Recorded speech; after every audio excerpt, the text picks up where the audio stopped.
People were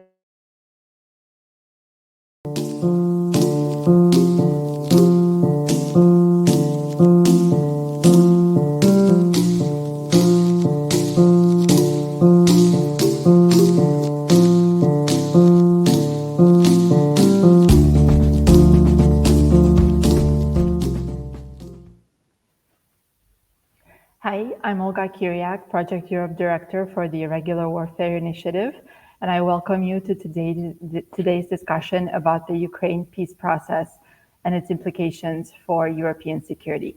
Our guest today is General Ben Hodges. Ben, welcome, and thank you so much for accepting my invitation. Well, thank you very much for the privilege.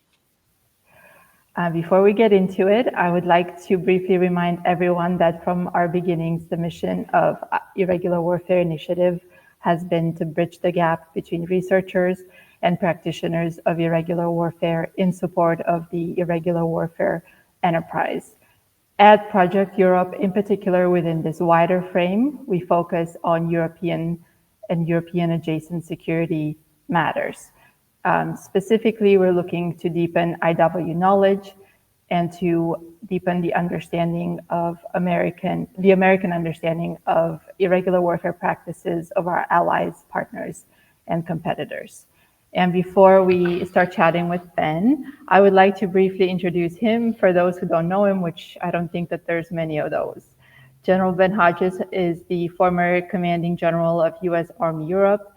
He's a distinguished fellow with GlobSec in Slovakia and serves on the International Advisory Board of the very prestigious Warsaw Security Forum in Poland.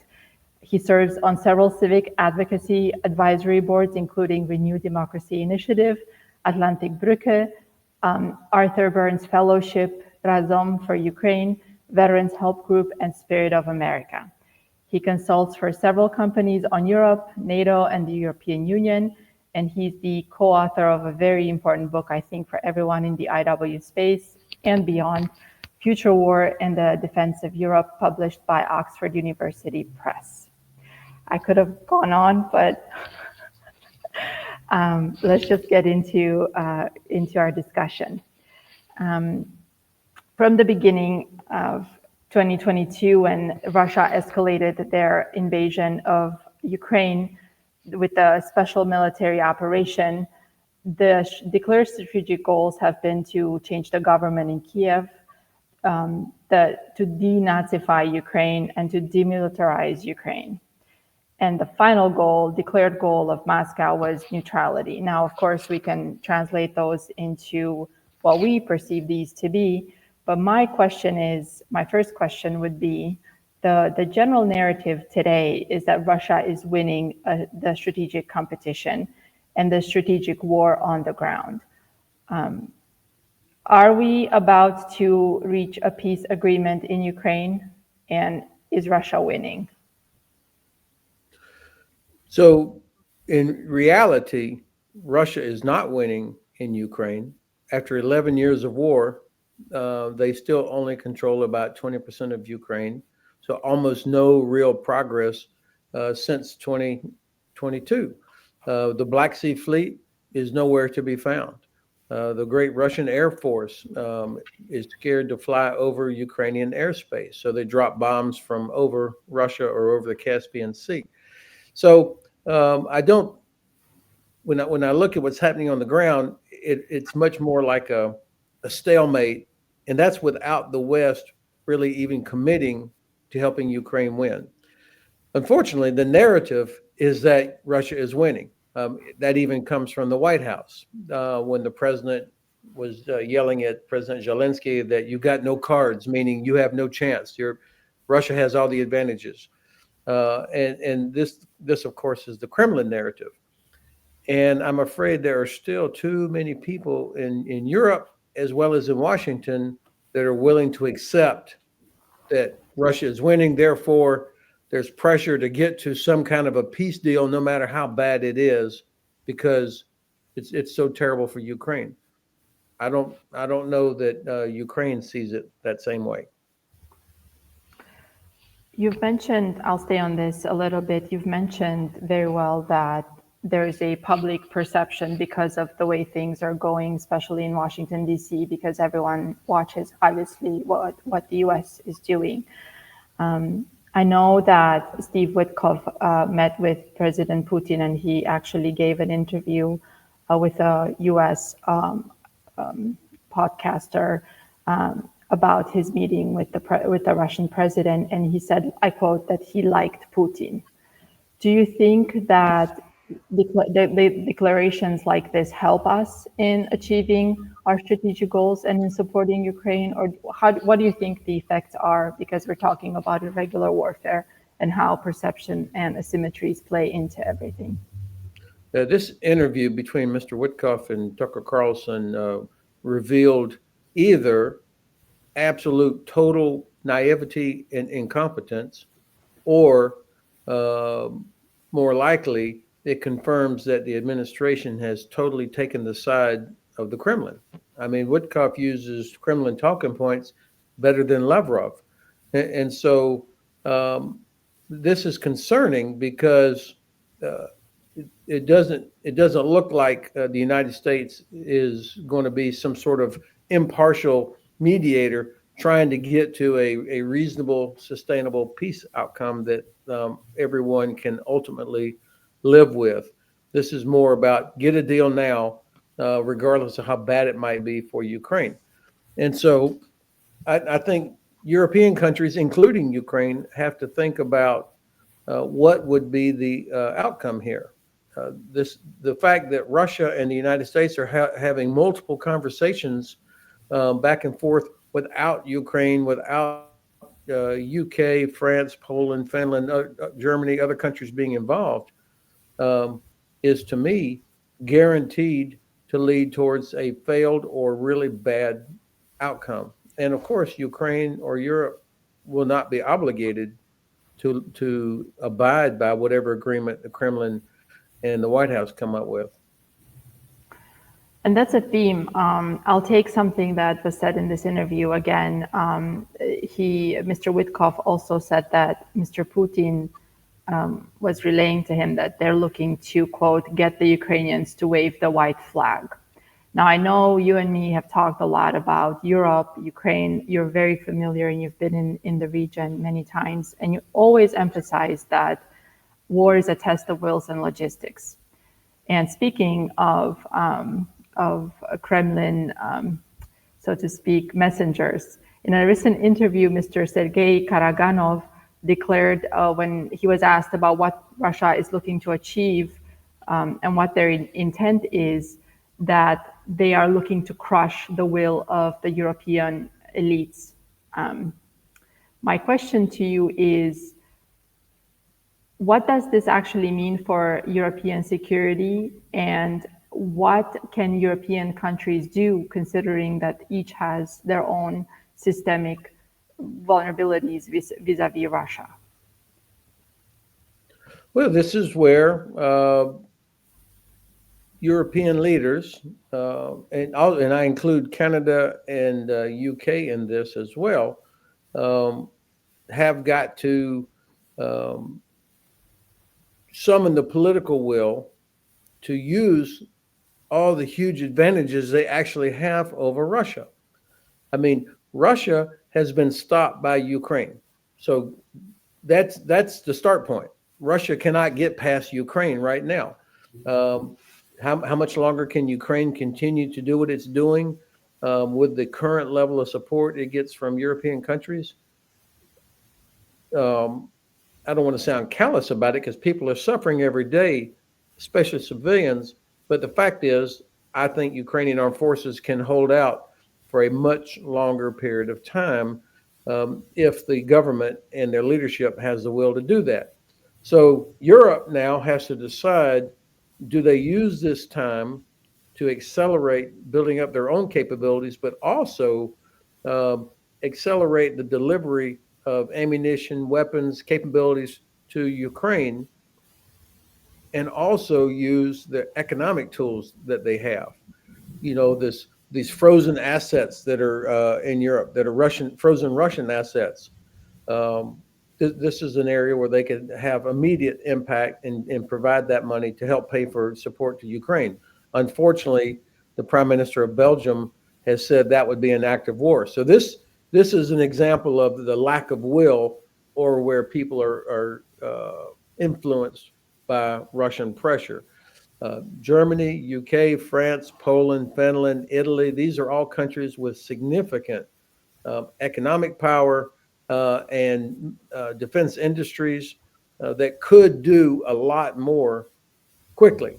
And then finally, the combined economies of Europe, the EU, they could put pressure on Russia that would make it difficult for the Russians to export oil and gas to India and China, which of course is what's paying for Russia's war effort. So there's a lot that Europe could do, but this is not something that they should spend the next 3 or 4 years talking about. This should be resolved in the next 3 or 4 months. I laugh sadly because you've said this for years. I would like to go back to, and I didn't do this in the beginning, maybe I should have, joint publication, Joint Warfighting Volume 1, 2023 defines irregular warfare as a form of warfare where states and non-state actors campaign to assure or coerce state or other groups through indirect, non-attributable or asymmetric activities, either as a primary approach or in concert with conventional warfare. And we're talking about the will to fight, the political will. Recently, in the United States, we have apparently decided that there's no longer a need for Voice of America and Radio Free Europe and our instruments of soft power that have done so much good work during the Cold War for decades beyond Europe. We've talked about this a little bit, and I was mentioning how I see them as part of the United States brand and what we stand for, and how we pass on our message of a representative republic with democratic values. Yes, I did say values. How would you comment on the effects, especially since I just read the way that our Department of Defense defines IW? This is exactly what we're encountering in Europe vis-a-vis Russia. What do you think the effects will be medium to long term, or even now during the peace process, of doing away essentially with our maybe most famous instruments of soft power? Well, I think obviously the Kremlin is happy to see this removed, this what they would have seen as a constant thorn in their side, a nuisance, a constant reminder of what a mess it is in Russia, and that it was a message of hope and inspiration for millions of people in Central and Eastern Europe. It also sends a signal that, unfortunately, the United States does not place value on trying to influence in a positive way what we stand for. Now, I have heard reports that some countries in Europe are looking to perhaps take it over, that it could be a European-based Radio Free Europe or something like that, which I think is an idea that has a lot of merit. If the United States is not willing to be that voice of inspiration about democracy and why it's important, and what people need to do to achieve and protect democracy, then Europe should take it over. And I think this is going to be an increasingly important role for European leaders, along with their economic power that I've already talked about. A construct that we learned in Staff College many years ago. It's very simplistic, but it's still, I think, viable, and it fits within the definition of irregular warfare, Olga, that you just described. It's this DIME construct, DIME. These are the 4 main pillars of national or coalition or alliance power: diplomacy, information, military, and economy. So any nation, any coalition, any alliance can use different combinations of these pillars of power to achieve the strategic objective. And everybody in the military I know prefers that the D and the I and the E are capital letters and that the M is a lowercase letter, so that we're using information efforts, economic power, and diplomacy to achieve the objective backed up by military power. So for the U.S. to forfeit Radio Free Europe, Radio Liberty, is a self-inflicted wound, in my view. I agree. I mean, in my small world where I studied Russia, I know that they place a very, very heavy. They emphasize and they operate a lot in the information environment, and information environment obviously would be the open source information that is flowing throughout. And this will lead me to the next question that I have, which is the information that we do not see, which is intelligence. Intelligence sharing with Ukraine, a country at war, a partner at war, was halted as part of preparing, I quote, preparing the environment for peace negotiations. So this is also something that has very heavy implications. What does this mean for European and U.S. security?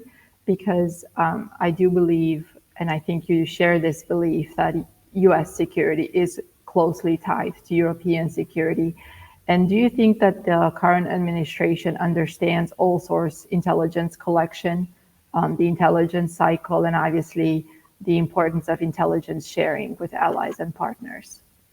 This administration's approach to how it deals with allies and partners and adversaries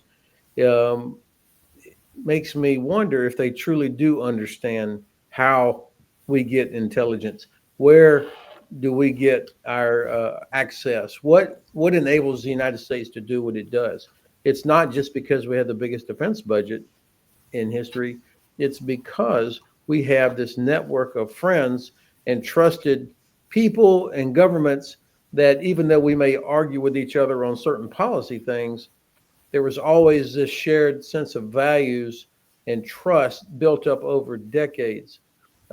Much of the intelligence that the United States has about what's going on does not come from American satellites, even though we have thousands more satellites than anybody else. A lot of the intelligence is a result of sharing information with trusted partners. Obviously, Five Eyes is the most well-known, but you've got, or the United States has, bilateral intelligence sharing agreements with everybody. Germany, France, all the different nations. This is a normal thing. And I think the fact that, in part because of who this administration has in place as the head of the DNI, Tulsi Gabbard, and the FBI, Kash Patel, and in the CIA, some nations are already beginning to withhold information. They won't advertise, hey, we're not going to share with you anymore, but they will just be much more reluctant to share information. And then, of course, this ridiculous thing that happened in the last couple of days about the Signal group chat with all the leadership talking about the attack on the Houthis. I mean, nobody will be willing to trust the United States, or at least people at that level, with information. So when I hear the administration talk about what's making America great again, they absolutely do not understand how much of America's greatness depends on our allies and our friends. So the withholding of intelligence from Ukraine at a critical time, I don't think that was coincidence. I think that's another example of this administration looking to bring about an end to the war as fast as possible, even if that means that Ukraine is severely damaged. For years now, obviously, and people ask me where I get this, and I tell them in the strategic documents and the articles written, especially even by President Putin, they specifically say they're looking to renegotiate, in Russian terms, renegotiate the European security architecture. I'm going back to the special envoy and mentioning that he likes President Putin, and there was an exchange. The President Trump received a portrait, and it's all very positive.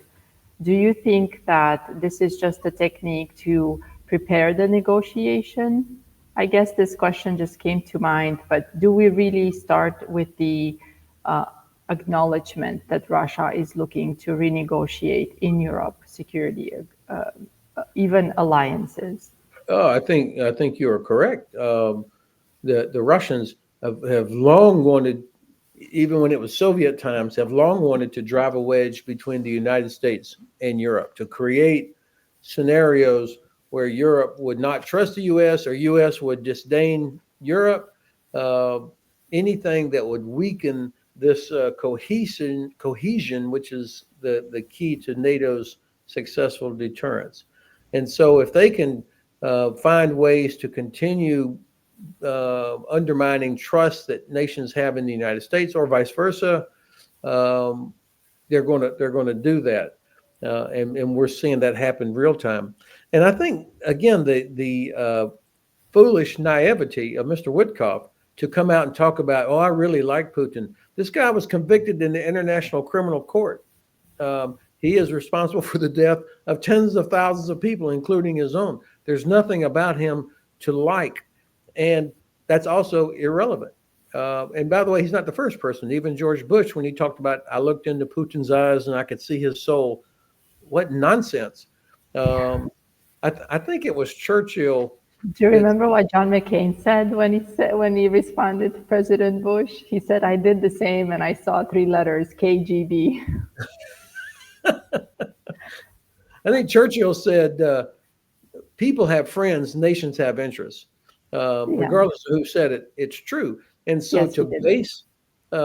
base a negotiation of this kind of importance, global importance, on a completely foolish sort of, well, I really like him, and I think he prayed for President Trump.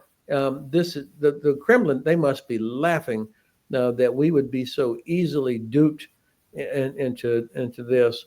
Now, of course, it's human that if you have a sort of a chemistry where you can Oh, trust people when you're talking, that could be helpful.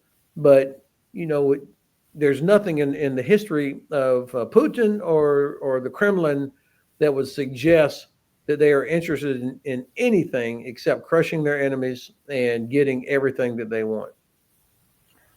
yeah, and you're right. That's exactly why I wanted to take it back and to emphasize my question being, does the team understand that we're dealing with a negotiation? Because obviously a negotiation starts when you have something in common, you come to the table, and you need to understand the other side as much as you can without bias and prejudice. But there is indeed a very fine line, and we have to clearly understand their goals. I would like to stay on this actually. You, as I said, know the region. Obviously, you were in charge with our army in Europe. The Russia, quote unquote, Russia analysis that I read in Europe and in the US is a little bit linear, I would say. How can this be overcome? As you very well know, they have a very good network of people in Europe because it's the post-Warsaw Pact area as well as Western Europe. They never let go of that, and they still operate, whether they're active or not, in the human domain. How can we overcome this and actually try to understand them without, because saying we like them or don't like them doesn't mean we understand them. How do you think that we can overcome this overall? Well, I would first of all, we have to acknowledge the collective we, the West, acknowledge that Russia is the adversary. I mean, they're the bad guy. That doesn't mean you can't play hockey, that you can't trade, that you can't do things as we did throughout the Cold War. But they are the bad guy. They're the adversary. They're on the other side of what we care about.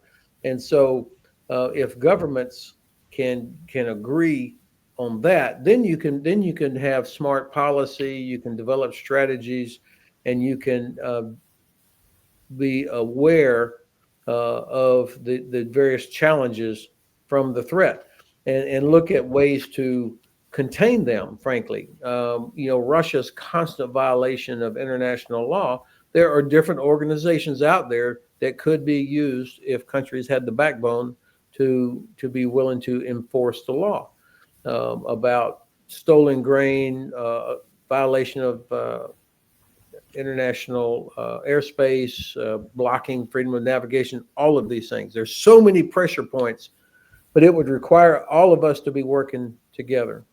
The second thing is we clearly in the United States have a sort of hubris about our ability to understand and see and know everything, because we have this enormous technical advantage.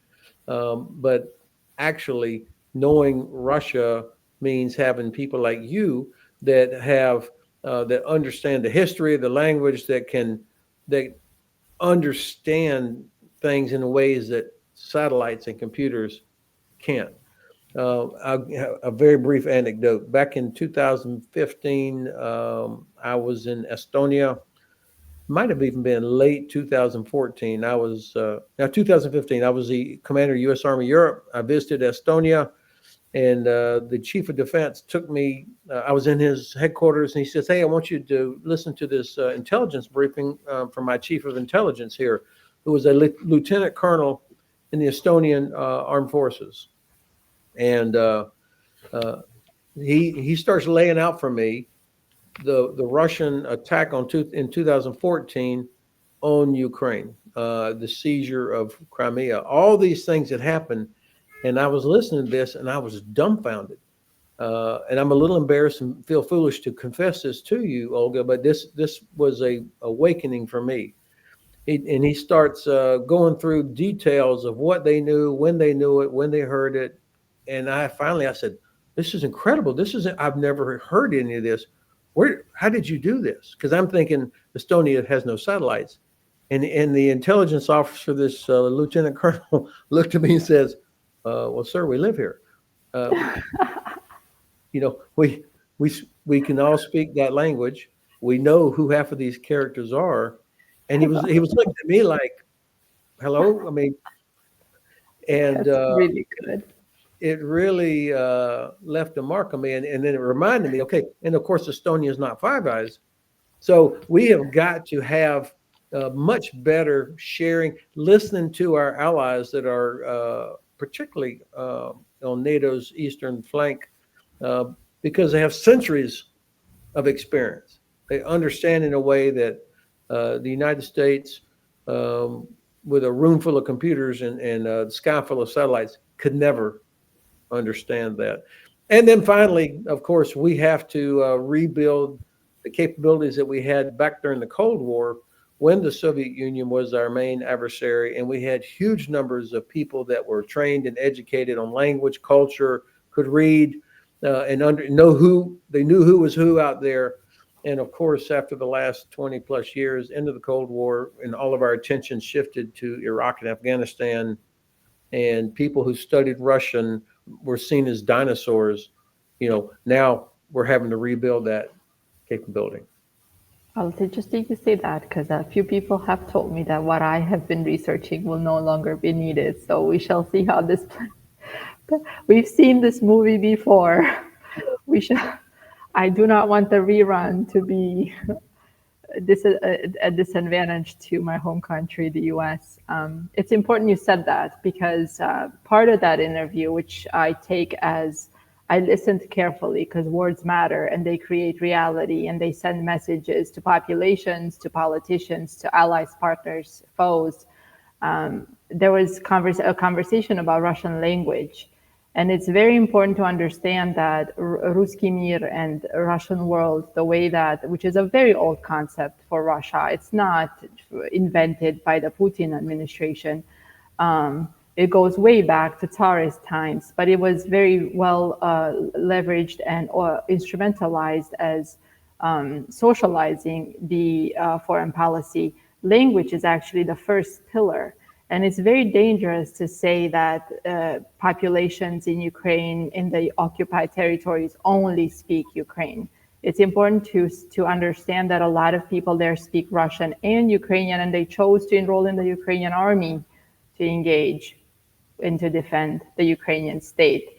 So I'm glad you said that, because language and words create reality, and it's important to not allow others to build our reality. Speaking of reality and populations, another thing that we talked a lot about in the past was, and I know these are your words, at least I remember them, you saying them, be ready to fight tonight. This is a readiness culture that we are cultivating back home. I have the privilege of working with a lot of our armed forces, and we are actively cultivating that. Let's go to the eastern flank, and specifically the Black Sea, where the war is happening. I wanted to talk to you about Romania. It's a very important geostrategic location with MK and other strategic nodes for the U.S., for NATO, and the European Union. But recent elections have shown that the population is a little bit vulnerable to these types of influence campaigns as far as NATO, European Union, American presence. How do you think this is a vulnerability? And this happened in a lot of European countries during the election process. Given that that's the core of democracies and the core of our societies, and that we do listen to our populations, how big of a vulnerability do you think this is for NATO and Europe, and how can we mitigate that? Because censorship is clearly not the way to go as a democracy. I lost exactly the point of the question. I'm sorry. Do you think that the way that influence campaigns are conducted in Europe and the way that they affect elections is what do you think about that vulnerability? It's very hard to tackle. Yeah. Okay. What would be a constructive way to do that? Well, since the beginning of time, you've had people conducting information operations on their opponent. I mean, every election, you've got each side is trying to sway voters as to who the bad guy is, who the good guy is, who's going to do what. So misinformation, this is not a new thing. What's dangerous is when the listener, the audience, the voters are either uneducated or too willing to accept what they hear, depending on who says it. And then the Russians, but not only the Russians, authoritarians and fascists in general have mastered being able to exploit that vulnerability and building up narratives that are easily absorbed by large parts of the population. So this is a fact of the environment that we're always going to be in. So to the point of your question, what do you do about that? First of all, our leaders in democratic societies have got to prioritize connecting to voters and listeners and speaking to them as if they are adults. I think a lot of people don't trust government officials or politicians because they assume that they're being told nonsense or lies or spin. And so the best leaders are those who are able to communicate to people and earn the confidence of people that are listening to them. So talk to your people as if they are adults. So next is I think Finland does this better than anybody. They begin educating children at an early age on how to pick through the news and identify fake news. I'm simplifying it a little bit, but I mean it's a part of education that young kids are raised and educated to be able to discern what they're hearing and reading and seeing, to be careful listeners. And I think this is essential. I'm so old, of course, that I was in school long before there were iPhones and the internet and that sort of thing. But I can still remember my teacher in the 7th grade saying, Ben, you have to have more than one source. You can't just listen to one TV channel or one newspaper or one magazine. You have to have multiple sources. So Ms. McKendry, I still remember her name. She knew way back then in the ancient times when I was a kid that you had to have multiple sources. So education is a part of this. And then finally, and of course, this is much more difficult in the with social media and in the communication age where there's so much stuff, there's so much out there. Government's part of defense is going through the hard work of attributing, finding where the money comes from that pays for these idiots, evil people that are spouting things, and finding ways to police that. And the democracies, we always have the challenge of balancing free speech with protection. And there is no set answer to this, but being able to police or discipline or protect free speech while protecting people from disinformation that is deliberately paid for by adversaries that are intended to weaken us. That's as much a part of defense as having Patriot or Air Forces. So education and follow the money really would be a good start. You said it better than I did. Not that complicated. Your teacher there was onto something.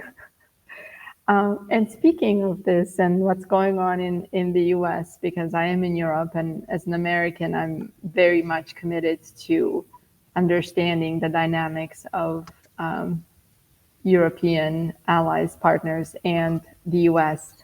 It has been reported at some point recently that our Defense Secretary, Mr. Pete Hegseth, has ordered a suspension of offensive cyber operations against Russia by our cyber command. So essentially, they rolled back efforts to contend with a key adversary in cyberspace, one that does this and has units committed to that since before Maidan, not 2022. And we talked earlier about how they deal with the information environment. How concerned are you about this, and what do you think this means? Because even if we take back, oh no, we didn't say that, it still looks concerning, because it either gives a message that we don't know what we're communicating, or we're actually rolling back cyber operations. Could you talk a little bit about that? I think first of all, any reduction in cyber operations, I have to ask, how does this advance America's strategic interest? I mean, what's the reason for it? It made no sense. And the fact that the messaging coming out of the department was garbled and mixed. Oh, nobody said that. That reveals either duplicity or incompetence. It's one or the other. And of course, new officials are going to make mistakes when they're doing their job. But I mean, there has been a series of these kinds of mistakes. And again, this Signal chat group thing this week is only the latest. But nobody should be surprised. I mean, before the Secretary of Defense was confirmed, I mean, there was volumes and volumes and volumes of information available to say that this guy is not qualified to have this job. And of course, secretaries typically are supported by professionals, civil servants that fill all the ranks in each of the departments, including the Department of Defense. Not everybody is a political nominee. In fact, most people are civil servants. And yet, they got rid of all those guys because they were so-called deep state. And then, so what you get is a bunch of people that are learning on the job, and you end up with garbled messages or outright false information, and it undermines what they're trying to, or what we need them to be doing. So, and this will also cause nations who still have very professional civil servants in their ministries to be very reluctant and super careful about what they say and what they share with the United States. This only hurts us.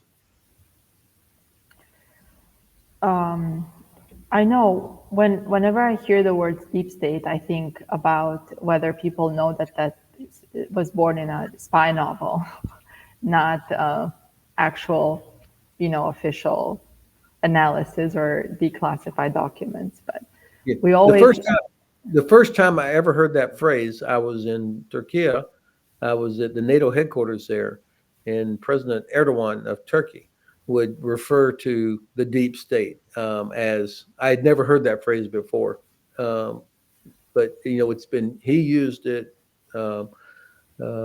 This administration uses it as a way to kind of blame people right. who don't just roll over and say, "Yes, Mr. President." Yeah, well, John le Carré, I recommend everyone to read. It's good spy novels, and it's actually rooted in a practitioner's vantage point. And you know me, I always encourage people to go back and read the Cold War products. We'll stay on this a little bit. You mentioned Turkey, and I want to go back a little bit to the Black Sea. But first, let me ask you about DOGE, soft power, non-military instruments. Obviously, irregular warfare linked to these because we're operating in the non-conventional, asymmetric, non-attributable space. Do you think this will impact not only U.S. IW capability and effectiveness, but the wider U.S. strategic posture? Because I understand the need for audits. I think audits are good, obviously, and accountability is very good. But just blatantly removing instruments and agencies and rolling back strategies on cyber and so on and so forth, or even research. Research is very important because then we know about language and territories and culture. Talk to me a little bit about the long-term effects and the U.S. strategic posture, especially since, again, Russia's declared goal is to diminish U.S. global influence and power. So we're dabbling in influence. So I was always surprised and didn't understand why the Department of Defense had failed so many audits. Now, I never looked into the specifics, but I mean, this has been going on for years. How can you fail year after year audits? So, so the many people ask themselves that. So this administration is correct to say that this is outrageous. How do you fail audit year after year after year? That transcends more than just one administration. This went back. This is before Biden. The fact that they never fixed it's unacceptable, and American voters and taxpayers should demand that. So in a way, you could see why this administration would say, "All right, we're going to have to try different methods to make sure that we are using the taxpayers' money correctly, stop waste, fraud, and abuse, and make sure we're getting what taxpayers think they're paying for in terms of national security." And I remember General Milley when he was the chairman back. This was probably 3 or 4 years ago, and somebody asked him about the budget, and he said, "Of course, with that much money, of course we should be able to defend our country and all of our interests." So, which was an unusual, powerful statement for a chairman to actually say that. We're not asking for more money. We have enough. We need to use it wisely. Yeah. The problem is that the DOGE effort has been done in such a way that it assumes that everybody is stupid or bad or wrong, and so you take it all out, and then you start having to rebuild. And on some things, okay, the damage may not be that terrible, but when the one that everybody has identified, the people responsible for nuclear weapons, and they're all gone, and then you have to bring them back. So to me, this was just not done in a very effective way. It's very um, dangerous. There's an old saying that if the only tool you have is a hammer, then every problem looks like a nail. And Yeah. so that's what they've done. And it also, of course, drives out these civil servants. Now, look, I worked in the Pentagon 3 different times, and of course, as will happen in any bureaucracy, there will be some people there that they find a niche and they're secure. They do their part, but nothing else, and maybe they're not even doing all that they should. And it is difficult to to fire or remove uh, civil servants. There's no doubt about that. Right. But to just condemn all of them, to get rid of everybody and make everybody a political appointee, wipes out decades of expertise that we cannot afford to lose. And it also creates, and this is what worried me more than anything, it creates a situation where your loyalty is the ultimate qualification, and your loyalty to the president versus your loyalty to the oath to the Constitution of the United States. I mean, I know for a fact that people who were being looked at to join the national security staff or other government agencies were asked directly, did you believe that their last election was stolen? 2 or 3 questions that are in the Trump sort of narrative, and you had to pass that test. So that makes me think that almost anybody that's in office had to pass the loyalty test to the president. I think this is a problem. Yeah, that could potentially be concerning. I would like to ask you 2 more questions. Well, many questions, but we don't have all the time in the universe. What do you think the role of the private sector is for IW? Because I know that Mr. Musk is very interested in talking to the Russian Space Agency, to Rosatom, very, very important players in Europe and globally, but also Europeans are talking about solutions to supplementing potential U.S. Non-presence. What's the role of the private sector in all this? Well, we have always depended on private sector for transportation, for communicate. I mean, we've never been able to do everything without commercial sector in almost every facet of what we do. So that in and of itself is not evil. What's evil is when somebody is able to get huge amounts of money for their companies or for themselves without complying with security requirements and without any sort of congressional oversight. And this is where I think the Congress is going to have to figure out a way to ensure that Mr. Musk and others who have huge stake with taxpayer dollars, that they are in compliance with security requirements and that they are under congressional oversight. I've only got like 3 more minutes. Yeah, the last question was, are you positive or negative or worried about what's coming? Well, of course I'm worried, but I believe in the American people.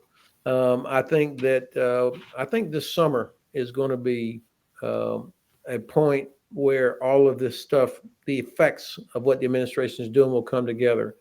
I think the court cases, the Supreme Court some of these federal cases will come up to the Supreme Court before their summer recess. So that's going to be a forcing function, and that will lead to some cases where the Supreme Court may have to say, Mr. President, no. That will be an important test. I think some senators, Republican senators, are beginning to finally exercise their authority, like chairman of the Senate Armed Services Committee. So this is going to come to a head. I think businesses are going to the effects of tariffs and uncertainty and chaos that comes out of the White House will really begin to show themselves by mid to late summer. And so what I'm saying is, even though the checks and balances that are built into or based on the Constitution have been damaged, I think we're going to start to see them beginning to assert themselves. Um, and so these and other factors that are out there, maybe this is me. I am the eternal optimist, but I always bet on America, even if I may not agree with all of our policies. We all do, right? That's the most American thing, our optimism. Ben, thank you so much. You've always been a big supporter of IWI and Project Europe, and I look forward to hosting you again and to have you back. And for everyone watching, thank you for watching. And obviously, please join our conversation on X, formerly known as Twitter, as well as LinkedIn. Have a good day, and thank you. Thank you, Olga. Bye.